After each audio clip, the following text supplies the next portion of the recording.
નમસ્તે વિદ્યાર્થી મિત્રો, હું પટેલ કુલદીપ કુમાર બી ગણેશવાસ પ્રાથમિક શાળાના ગણિત વિજ્ઞાન કોર્નરમાં તમારું હાર્દિક સ્વાગત કરું છું। આજે આપણે ધોરણ 7ના વિષય ગણિતમાં પ્રકરણ 8 રાશિઓની તુલના અને પ્રકરણ 9 સમય સંખ્યાઓના કેટલાક શૈક્ષણિક મુદ્દાઓનું આપણે આજે પુનરાવર્તન કરીશું। તો આપણે શરૂ કરીએ પુનરાવર્તન। સૌ પહેલાં આપણે પ્રકરણ 8ના અગત્યના શૈક્ષણિક મુદ્દાઓ જોઈશું। પ્રકરણ 8 રાશિઓની તુલના।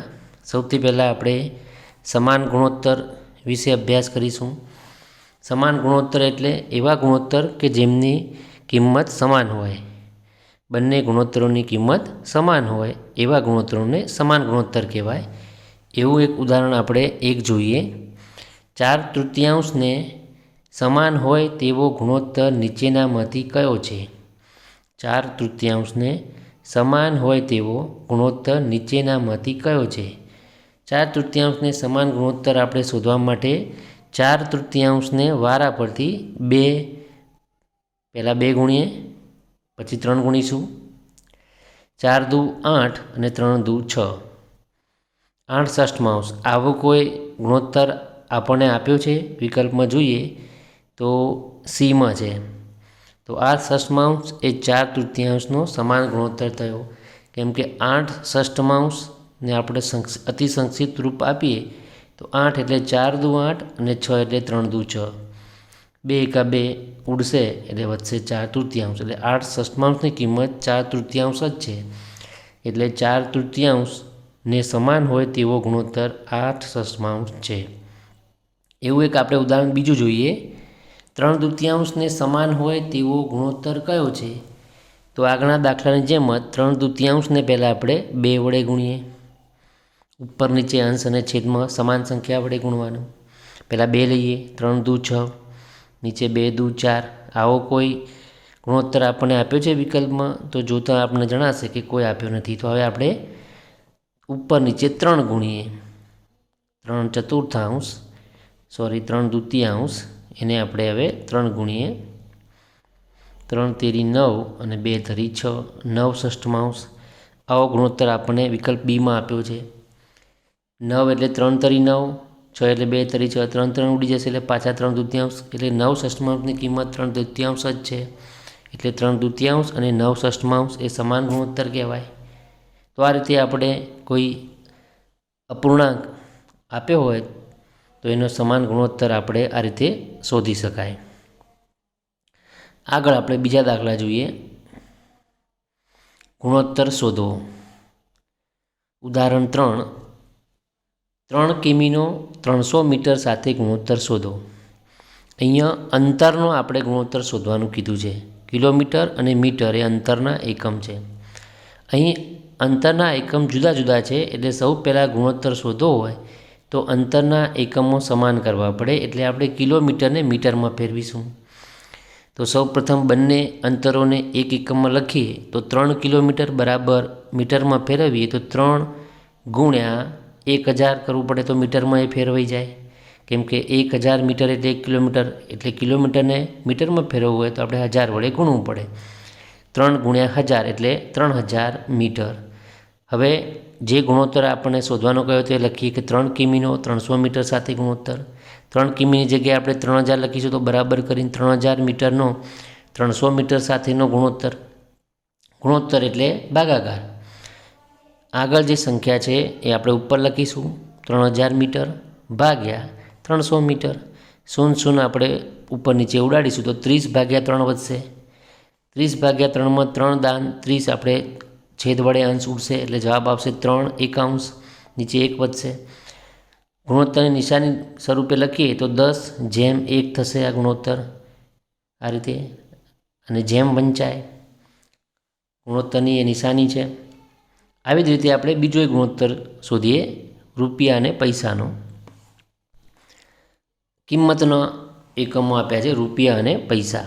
20 રૂપિયાનો 100 પૈસા સાથેનો ગુણોત્તર શોધો। અહીંયા પણ આપણે જોઈએ તો એકમો સમાન નથી, તો સૌપ્રથમ બંને કિંમતોને આપણે એક એકમમાં લખતા, રૂપિયાને આપણે પૈસામાં ફેરવીએ। 20 રૂપિયાને રૂપિયામાં ફેરવવા હોય, પૈસામાં ફેરવવા હોય તો 20 ગુણ્યા 100 કરીએ તો પૈસામાં આપણે ફેરવાઈ જાય, કેમ કે 100 પૈસા એટલે 1 રૂપિયો. અને 20 ગુણ્યા 100, 2 એકા 2, 20ની 1 શૂન્ય અને 100ની 2 શૂન્ય એટલે 2000 એકમ આવશે. હવે પૈસા ગુણોત્તર જે શોધવાનો તો એ લખીએ 20 રૂપિયાનો 100 પૈસા સાથે ગુણોત્તર. 20 રૂપિયાની જગ્યાએ આપણે 2000 પૈસા લખીશું. 2000 પૈસાનો 100 પૈસા સાથે ગુણોત્તર 2000 ભાગ્યા 100 પૈસા ગુણોત્તર આ રીતે લખાય. આગળ હોય એ અંશમાં, પાછળ હોય એ છેદમાં. એકમ પણ સરખા જતા રહ્યા. 0 ઉડી ગઈ, ઉપર 20 નીચે 1 વધ્યા એટલે કે 20/1. તો આ રીતે કોઈ પણ આપણે રાશિ માટે ગુણોત્તર શોધવાનો કીધો હોય તો આપણે આ રીતે ગુણોત્તર શોધી શકીએ. રાશિના એકમો પહેલાં સમાન કરવા પડે. એકમ સમાન હોય તો આપણે સીધો ગુણોત્તર શોધી શકીએ. ચલો હવે આપણે નવો મુદ્દો જોઈએ. વસ્તુઓને પ્રમાણમાં રાખવી અને ઉકેલ મેળવવો. રાશિની આપણે કિંમતો આપી હોય તો દરેક રાશિને પ્રમાણમાં રાખી અને જે રાશિની કિંમત આપણે શોધવાની કહી હોય તો કઈ રીતે શોધાય એનું એક ઉદાહરણ જોઈએ. કે 6 કટોરાની કિંમત 90 રૂપિયા હોય તો 10 કટોરાની કિંમત કેટલી થાય? તો આવા દાખલાઓમાં આપણે પહેલાં 1 માટે શોધવાનું. આપણે અહીંયા કટોરો છે તો 1 કટોરાની કિંમત શોધવાની. તો લખવાનું પહેલાં કે 6 કટોરાની કિંમત 90 રૂપિયા આપણને રકમ આપી છે તો લખીશું સૌપ્રથમ કે 6 કટોરાની કિંમત 90 રૂપિયા છે. તો 1 કટોરાની કિંમત બરાબર ચોકડી ગુણાકાર કરવાનો નીચેથી ઉપર 90, અહીંયા 1 છે, 90 એકા 90 રૂપિયા. અને આ 6 જે નીચે આવશે એટલે 90 ભાગ્યા 6 થશે. આ સાદુરૂપ આપણે હાલ આપવાનું નથી, આગળ આનો ઉપયોગ કરીશું. આ 1 કટોરાની કિંમત થયું. આપણે 6 કટોરાની કિંમત શોધવાની છે તો આપણે શું કરીશું? આ 90 ભાગ્યા 6 ને આપણે 10 ગુણી દઈશું. 10 કટોરાની આપણે કિંમત શોધવાની છે. તો 10 કટોરાની કિંમત બરાબર આ 1 કટોરાની કિંમતને આપણે 10 ગુણી દેવાના એટલે 10 કટોરાની કિંમત મળી જાય. 90 એટલે 15 છંગ 90. 90 એટલે 15 ગુણ્યા 6 ભાગ્યા 6 હતા એ અને ગુણ્યા 10. આ 6 ઉડ્યા એટલે 15 અને 10 વધ્યા, 15 ગુણ્યા 10 એટલે 150 રૂપિયા. આમ 10 કટોરાની કિંમત 150 રૂપિયા થાય. તો આ રીતે આપણે રાશિઓના પ્રમાણને જાળવીને જે રાશિની કિંમત ના આપી હોય એ આપણે શોધી શકીએ. બીજો એક દાખલો જોઈએ આપણે. ઉદાહરણ 6 જોઈએ. એક બાઇક 4 લીટર પેટ્રોલથી 200 કિમી અંતર કાપે છે. તો આ જ બાઇક 3 લીટર પેટ્રોલથી કેટલું અંતર કાપશે? તો પહેલાં આપણે 1 લીટર માટે શોધીએ. જે સરખામણી આપણે આપી છે પહેલાં એ લખીએ કે 4 લીટર પેટ્રોલમાંથી 200 કિલોમીટર અંતર કાપે છે. તો 1 લીટર પેટ્રોલથી કેટલું અંતર કાપે? આગળની જેમ ચોકડી ગુણાકાર 200 ગુણ્યા 1 એટલે 200 અને આ 4 નીચે કિલોમીટર અંતર કાપે. આપણે 3 લીટર માટે શોધવાનું. તો 3 લીટર પેટ્રોલથી કેટલું અંતર કાપે? તો બરાબર 1 લીટરથી જેટલું અંતર કાપે એને ગુણ્યા આપણે આ 3 કરી દઈશું. એટલા કિમી જવાબ આવશે. 200 એટલે 20 દાન 200, 20 ગુણ્યા 10 ભાગ્યા 4 અને આ ગુણ્યા 3.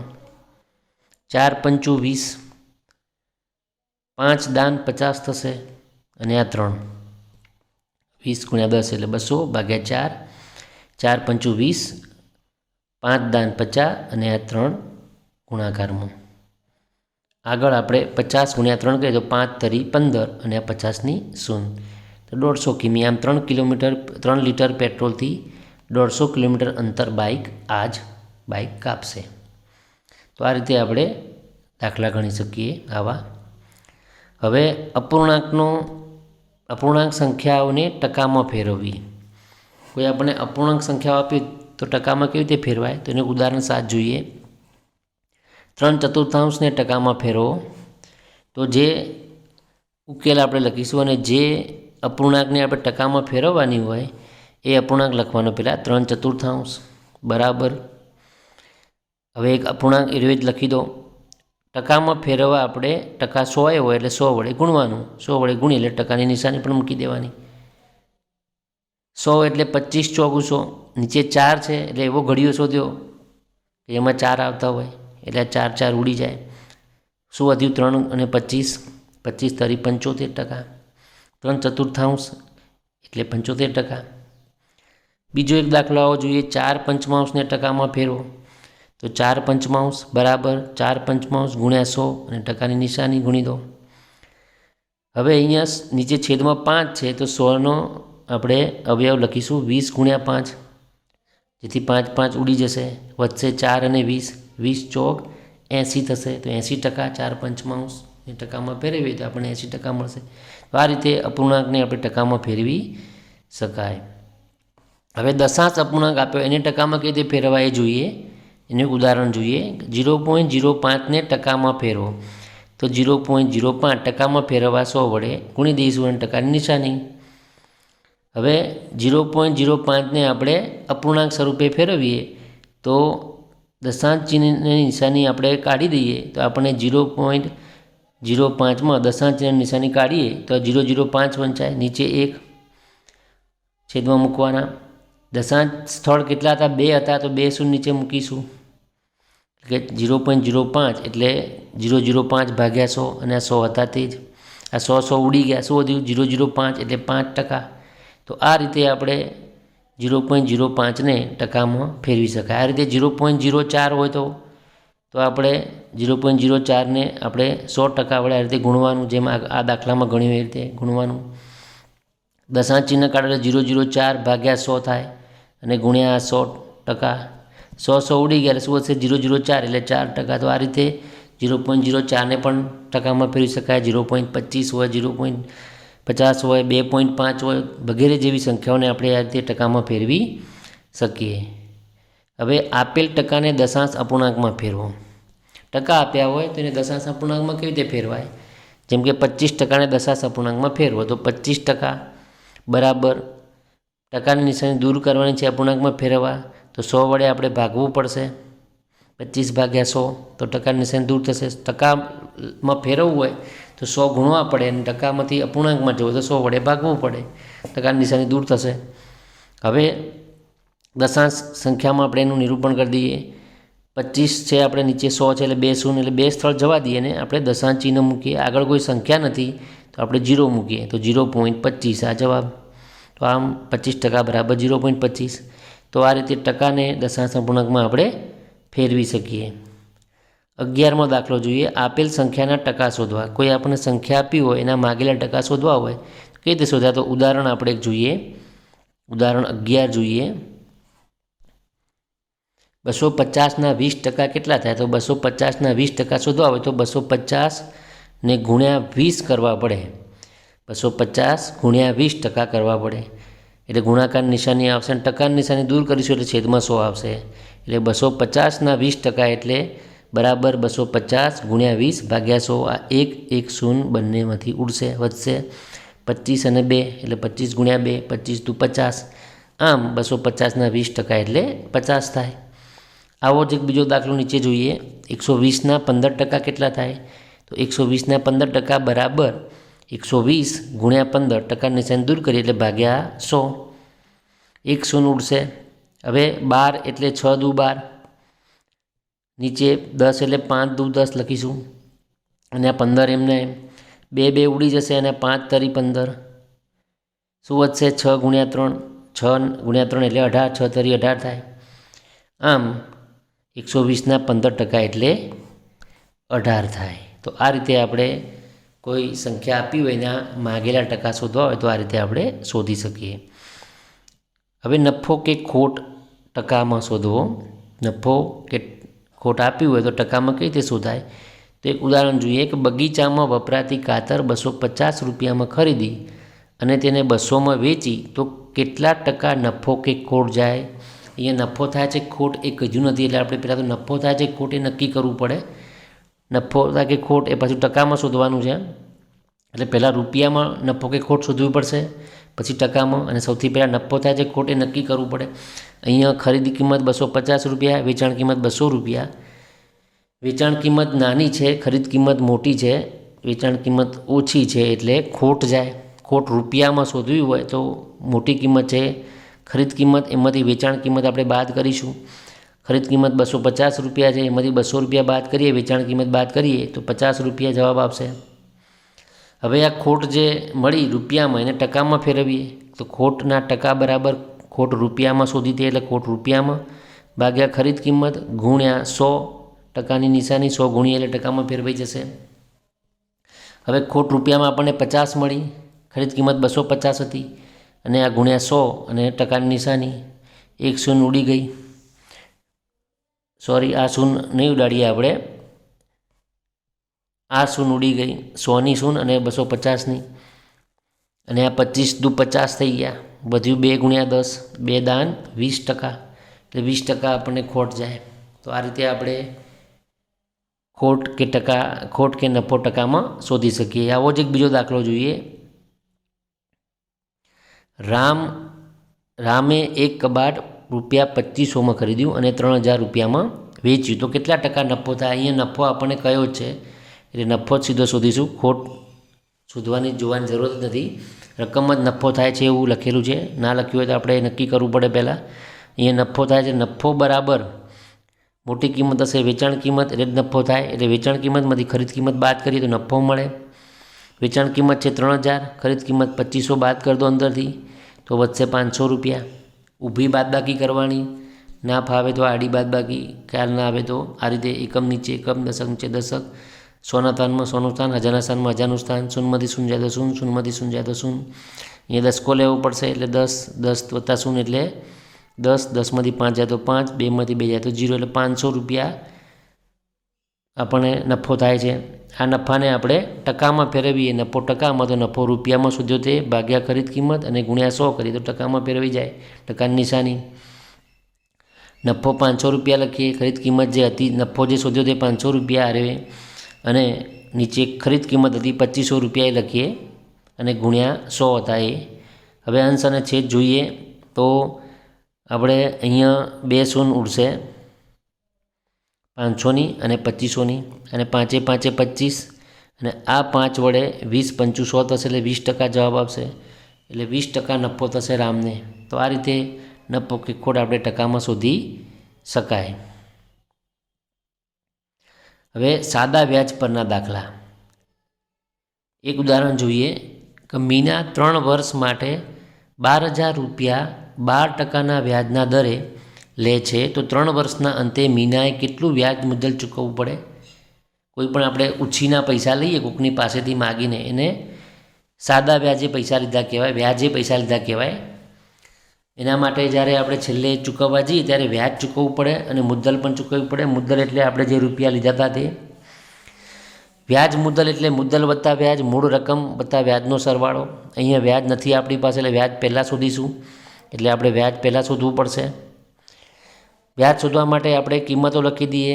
12000 રૂપિયા આપણે લીધા એને મુદ્દલ કહેવાય. મુદ્દલ એટલે પ્રિન્સિપલ અમાઉન્ટ, એનો પી બરાબર 12000 રૂપિયા. મુદ્દત એટલે આપણે જેટલા સમય માટે રૂપિયા લીધા હોય, ટાઈમનો ટી, 3 વર્ષ છે એટલે 3 વર્ષ લખીશું. વ્યાજનો દર 12% છે એટલે વ્યાજનો દર 12% લખીશું. રેટ ઓફ ઇન્ટરેસ્ટ, રેટનો આર. વ્યાજ એટલે ઇન્ટરેસ્ટ જે આપણે શોધવાનું છે એટલે આઈ નિશાની, એનું સૂત્ર છે આઈ બરાબર PTR ભાગ્યા 100. અહીંયા પી, ટી અને આરનો ગુણાકાર છે. સૂત્રમાં ગુણાકાર ના લખેલો હોય, જ્યારે કિંમત મૂકી ત્યારે આપણે ગુણાકાર લખીશું. પી બરાબર 12000 મુદ્દલ, ટી બરાબર મુદત 3 વર્ષ અને વ્યાજનો દર 12 અને ભાગ્યા 100. આ 2 શૂન્ય ઉડશે, વધશે 120 અને 3 ગુણ્યા 12 એટલે 36. હવે આપણે 120 ગુણ્યા 36 કરીએ તો અહીંયા સાઈડમાં ગુણાકાર કર્યો છે એ રીતે આપણે કરી શકાય. 2 આંકડાની શૂન્ય, ડાબી બાજુથી શરૂઆત કરીએ. 3 ગુણ્યા 0 એટલે 0, 3 દુ 6, 3 એકા 3. હવે આપણે 6થી એક સંખ્યા રહી એટલે 0 મૂકવાની જરૂર નથી. 6 ગુણ્યા 0 એટલે 0, 6 દુ 12 વધી 1, 6 એકા 6 ને 1 7. સરળ કરીએ તો 0 વત્તા 0 એટલે 0, 0 વત્તા 2 એટલે 2, 6 ને 7 13 વધી 1, 3 ને 1 4, 4320 રૂપિયા આપણને, અહીંયા થોડી ભૂલ છે, 4320 રૂપિયા આપણને વ્યાજ મળશે. વ્યાજ મુદ્દલ સુધી. હવે તો મુદ્દલમાં વ્યાજ આપણે ઉમેરી દઈશું. મુદ્દલ હતી 12000, એમાં 4320 રૂપિયા ઉમેરીએ તો આપણને જવાબ મળશે. સરવાળો કરીશું તો 16320. તો આ રીતે આપણે વ્યાજ મુદ્દલ કુલ રકમ જે છેલ્લે ચૂકવવાની હોય મુદત પતે એટલે, તો આ રીતે આપણે શોધી શકીએ. વ્યવહારમાં પણ આ દાખલો આપણને ઉપયોગી થશે. આગળ દાખલા આપણે ગણીએ. હવે સમય સંખ્યાઓના આપણે અગત્યના શૈક્ષણિક મુદ્દાઓ આપણે જોઈએ. સમય સંખ્યા એટલે શું? પી છેદમાં ક્યુ સ્વરૂપમાં રહેલી સંખ્યાને સમય સંખ્યા કહેવાય. પી છેદમાં ક્યુ સ્વરૂપમાં રહેલી સંખ્યાને સમય સંખ્યા કહે છે. જ્યાં પી પૂર્ણાંક સંખ્યા છે, ક્યુ પણ પૂર્ણાંક સંખ્યા છે, પણ શૂન્ય નથી. છેદમાં શૂન્ય ના લઈ શકીએ, નહીં તો કિંમત અનંત થઈ જાય. એટલે પી છેદમાં ક્યુ સ્વરૂપમાં રહેલી સંખ્યાને સમય સંખ્યા કહેવાય. જ્યાં પી એ પૂર્ણાંક સંખ્યા અને ક્યુ એ પૂર્ણાંક સંખ્યા છે, પણ શૂન્ય નથી. સમય સંખ્યાના પ્રકાર 3 પ્રકાર છે: ધન સમય સંખ્યા, ઋણ સમય સંખ્યા અને શૂન્ય સમય સંખ્યા. ધન સમય સંખ્યા કોને કહેવાય? તો અંશ અને છેદમાં સમાન પૂર્ણાંકો હોય, સરખી નિશાનીવાળા પૂર્ણાંકો હોય, ધન ધન, ઋણ ઋણ, તો એને ધન સમય સંખ્યા કહેવાય. અંશ અથવા છેદમાં એક ઋણ સંખ્યા આવેલી હોય તો એને ઋણ સમય સંખ્યા કહેવાય. અંશમાં શૂન્ય હોય તો શૂન્ય સમય સંખ્યા કહેવાય. એવા ઉદાહરણો જોઈએ કેટલાક. ઉદાહરણ 1: ઋણ 5 સપ્તમાંશ, ઋણ 3 અષ્ટમાંશ, 5 સપ્તમાંશ, 0 અષ્ટમાંશમાંથી ધન સમય સંખ્યા કઈ છે? તો ઋણ 5 સપ્તમાંશમાં એક ઋણ સંખ્યા છે, એટલે ઋણ સમય સંખ્યા છે. અહીંયા પણ એક ઋણ સંખ્યા છે, ઋણ સમય સંખ્યા છે.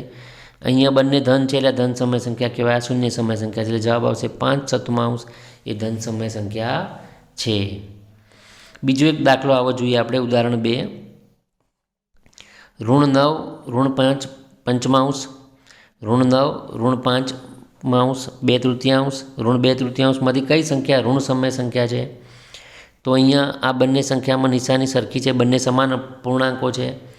ઉપર નીચે અંશ અને છેદમાં સમાન પૂર્ણાંકો છે, સરખી નિશાની, એટલે ધન સમય સંખ્યા કહેવાય. 2/3 અહીંયા પણ બંને ધન છે, ઉપર નીચે પૂર્ણાંકો, એટલે ધન સમય સંખ્યા. અહીંયા આપણે જોઈએ તો અંશમાં ઋણ છે અને છેદમાં ધન છે, એટલે આ ઋણ સમય સંખ્યા કહેવાય. એટલે ઋણ 2/3 એ ઋણ સમય સંખ્યા છે. હવે પ્રમાણિત સ્વરૂપ જોઈએ. કોઈ સંખ્યાનું પ્રમાણિત સ્વરૂપ એટલે અતિ સંક્ષિપ્ત સ્વરૂપ. કોઈ પણ સંખ્યા આપણે આપી હોય એને નાનામાં નાના સ્વરૂપ આપણે લાવીએ એટલે એને પ્રમાણિત સ્વરૂપ કહેવાય. તો જોઈએ એક ઉદાહરણ. ઋણ 45 ત્રિશાંશને અતિ સંક્ષિપ્ત સ્વરૂપમાં લખો. તો ઋણ 45 ત્રિશાંશ બરાબર શું કરવાનું? ઋણ 45ના આપણે અવયવ લખીશું. પહેલાં 45ના અવયવ, ઋણ પછી નિશાની ધ્યાનમાં લઈશું. 45 આપણે 15ના ઘડિયામાં જોઈએ તો 15 તેરી 45 અને નીચે 10 તરી 30, બંનેમાં 3 આવે એવા અવયવ લીધા આપણે. અહીંયા ઋણ 45 છે એટલે આપણે એક સંખ્યાને ઋણ રાખીશું, તો આપણે જવાબ ઋણ 45 થાય. સમાન પૂર્ણાંકોનો જવાબ ધન આવે અને અસમાન પૂર્ણાંકોનો ગુણાકાર ઋણ આવે. એ નિયમ પ્રમાણે આપણે 15ને ઋણ રાખીશું. 3 ઉડાડવાના છે, નીચે 3 ધન છે એટલે એને ધન રાખીશું અને ઉડી જશે. તો શું વધશે? ઋણ 15 ભાગ્યા 10. પાછા ઋણ 15ના અવયવો પાડીએ તો 3 × 5 = 15, નીચે 2 × 5 = 10. અહીંયા 5 ઉડાડવાના છે એટલે 3ને ઋણ રાખીશું. જવાબ આવશે ઋણ 3/2. છેલ્લે બંને ઉપર નીચે જો અવિભાજ્ય સંખ્યાઓ મળી, પોતાના ઘડિયામાં જ મળે. 3 3ના ઘડિયામાં જ આવે, 2 2ના જ ઘડિયામાં, બીજા કોઈ ઘડિયામાં ના આવે. એને આગળ અવયવો ના પડે એટલે આ સંખ્યાનું આગળ સાદરૂપ ના થાય, એટલે આને અતિ સંક્ષિપ્ત નાનામાં નાનું સ્વરૂપ કહેવાય. તો આ રીતે કોઈ પણ અપૂર્ણાંક સંખ્યાનો આપણે અતિ સંક્ષિપ્ત રૂપ આપી શકીએ. ઋણ નિશાની હોય તો ખાસ ધ્યાન રાખવાનું અવયવ લખવામાં. હવે 2 સમય સંખ્યાની વચ્ચે આવતી સમય સંખ્યાઓ. અહીંયા આપણે ઋણ 3 પંચમાંશ અને 1/3 2 સમય સંખ્યા આપી છે. એની વચ્ચે આવતી સમય સંખ્યાઓ લખવાની છે 2. સમય સંખ્યાઓની વચ્ચે આવતી સમય સંખ્યાઓ લખવી હોય તો છેદ સરખા કરવાના. તો બંનેના છેદ સરખા કરી દઈએ. છેદ સરખા કરવા એકબીજાના છેદ ગુણી દેવાના ઉપર નીચે. ઋણ 3 પંચમાંશને આપણે 3 ઉપર નીચે ગુણીશું અને 1/3ને 5 ઉપર નીચે ગુણીશું. પહેલાં ઋણ 3 પંચમાંશ લખીએ, એને ઉપર નીચે 3 ગુણી દઈએ, બરાબર ગુણાકાર કરીએ તો 3 તરી 9 અને અસમાન પૂર્ણાંકો છે, એક ઋણ એક ધન, એટલે જવાબ ઋણ આવશે. એટલે ઋણ 9 5 તરી 15. અલ્પવિરામ કરીએ. બીજો એક અપૂર્ણાંક છે, એનું આગળ સાદરૂપ આપીએ 1/3. એને ઉપર નીચે બીજા અપૂર્ણાંકના છેદ જે 5 છે એ ગુણી દઈએ. 1 × 5 = 5, 3 × 5 = 15. હવે છેદ સરખા થઈ ગયા. છેદ સરખા કરતા એટલે ઋણ 9 15 અને 5 15 વચ્ચે આવતી સમય સંખ્યાઓ લખીએ તો ઋણ 9થી આપણે 5 ધન છે એટલે જમણી બાજુ જવું પડશે. ઋણ 9થી જમણી બાજુ સંખ્યા રેખા ઉપર જઈએ તો ઋણ 8 15, ઋણ 7 15, ઋણ 6, ઋણ 5, ઋણ 4, ઋણ 3, ઋણ 2, ઋણ 1, 0 1 2 3 4, પછી 5 15 આવી જશે. તો આ રીતે છેદ સમાન રહેશે પણ ઉપર અંશમાં સંખ્યા બદલાતી રહેશે. તો આ રીતે આપણે ફક્ત 2 જ લખવાથી પણ આપણે આ રીતે એક અસંખ્ય જે સંખ્યાઓ આવતી હોય બધી લખી શકીએ. હવે આગળ જોઈએ આપણે સમય સંખ્યાના સરવાળા બાદબાકી. સમય સંખ્યાના સરવાળા બાદબાકી કરવા હોય તો સૌપ્રથમ આપણે મિશ્ર અપૂર્ણાંક હોય, જેમ કે આવો 1.2/3 આવી મિશ્ર અપૂર્ણાંક સંખ્યાને આપણે અશુદ્ધ અપૂર્ણાંકમાં ફેરવવું પડે. કેવી રીતે ફેરવી શકાય? તો 3 અને 1નો ગુણાકાર કરો, છેદમાં જે સંખ્યા હોય તે, અને આગળ પૂર્ણાંક હોય એનો ગુણાકાર કરો, 3 × 3, અને એમાં અંશ ઉમેરો એટલે 3 ને 2 5 થશે, એ અંશ બનશે. છેદ બદલાશે નહીં, છેદ એના એટલે 5/3. આ રીતે મિશ્ર અપૂર્ણાંકને અશુદ્ધ અપૂર્ણાંકમાં ફેરવ્યા પછી જ આગળ આપણે સરવાળા બાદબાકી વિચારવાનો. એના પછી સરવાળા બાદબાકી કરવા માટે છેદ જોવાનો, છેદ સરખા છે કે નહીં. છેદ સરખા ના હોય તો છેદ સરખા કરવાના.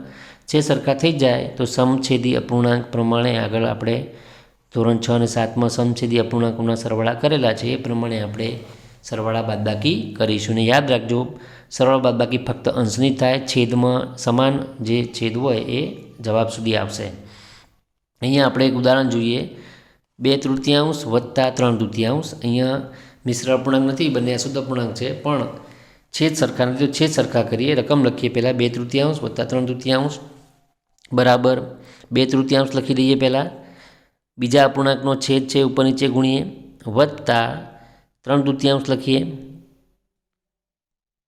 હવે ઉપર નીચે બીજા અપૂર્ણાંકનો છેદ ઉપર નીચે ગુણી દઈએ. આવું કરવાથી છેદ સરખા થઈ જશે.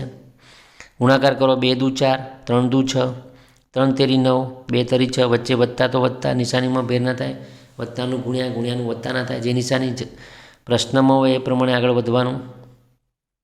હવે સમછેદી અપૂર્ણાંક થઈ ગયા, છેદ સરખા થઈ ગયા, તો છેદ સરખો હોય નીચે લખી દેવાનો, બરાબર નીચે બરાબર કરતા જવાનું. અંશનો સરવાળો જે આપ્યો લખવાનો, અંશમાં જે સંખ્યાઓ છે 4 તો 4, વત્તા તો વત્તા, 9 તો 9.